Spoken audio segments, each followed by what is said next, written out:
ஆமையும் முயலும். ஒரு அழகான காட்டில் ஒரு முயலும் ஒரு ஆமையும் வாழ்ந்து வந்தன.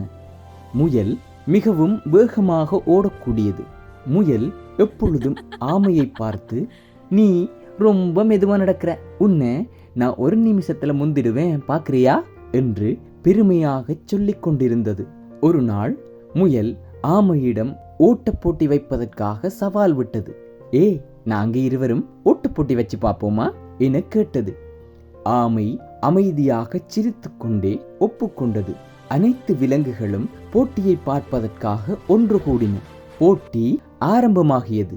முயல் மின்னல் வேகத்தில் ஓடியது. சிறிது நேரத்திற்கு பின், இந்த ஆமையால எப்பயுமே வேகமா வர முடியாது என்று நினைத்து ஒரு பெரிய மரத்தடியில் படுத்து உறங்கியது. ஆமையோ நின்று விடாமல் தொடர்ந்து நடந்து கொண்டே இருந்தது. சூரியன் நகர்ந்து கொண்டிருந்தது. நேரம் கடந்தது.